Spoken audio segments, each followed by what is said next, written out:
Hello guys, solution is the best में आपका स्वागत है। आज मैं आपके साथ डिस्कस करने वाली हूँ BA programme third semester Hindi गद्य उद्भव और विकास का ये असेसमेंट है। इसके आंसर्स मैं आपको प्रोवाइड करवाने वाली हूँ। तो चलिए वीडियो को स्टार्ट करते हैं। तो सबसे पहला क्वेश्चन है, शब्द रेखाओं के माध्यम से किसी के व्यक्तित्व को उभारना क्या कहलाता है? इसे कहते हैं संस्मरण। श्री राम के सिर पर बंधा मुकुट केवल मुकुट भर नहीं है, वह एक जिम्मेदारी है। ये कथन ठीक है, ए आंसर है इसका।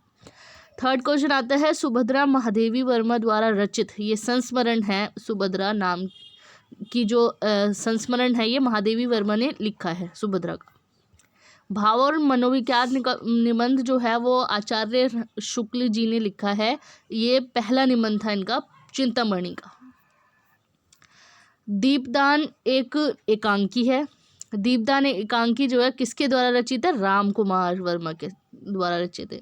और हिंदी साहित्य में गद्य का विकास किस काल में हुआ था? आधुनिक काल में। इसका आंसर डी है। मलबे का मालिक किस विधा की रचना है? कहानी, ए आंसर है इसका। पन्नाधाय के पुत्र का नाम चंदन है, बी आंसर है इसका। नमक का दरोगा कहानी में किस पद के लिए लोगों का मन ललचाता है? वो दरोगा की पोस्ट के लिए, क्योंकि ये इलीगल वर्क करते हैं। नमक का दरोगा कहानी में बताया गया है। और किस एकांकीकार का जन्म वर्ष सन 1905 में हुआ था? राम कुमार वर्मा का। देश विभाजन विषय पर लिखी कहानी मलबे का मालिक। संस्मरण के निकट आने वाली विधा कहलाती है आत्मकथा, बी आंसर है इसका। राम के मुकुट के माध्यम से लेखक क्या संदेश देना चाहता है? परंपरा, मर्यादा व कर्तव्य बोध का।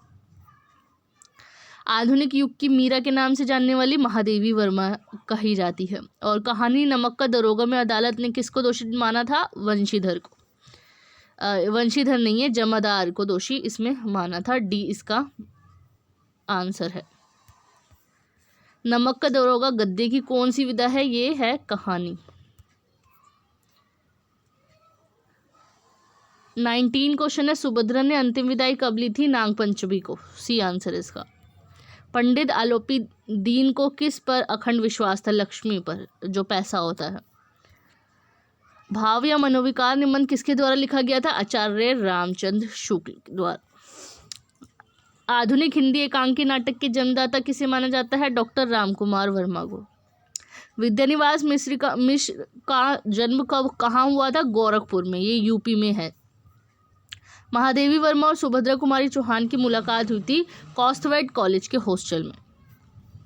आधुनिक युग में अपनी भावनाओं की सशक्त अभिव्यक्ति के लिए गद्य का जन्म हुआ था। वैसे तो काव्य और गद्य दोनों का जन्म हुआ था, लेकिन गद्य का सबसे ज़्यादा इसमें प्रचलन में देखा गया है।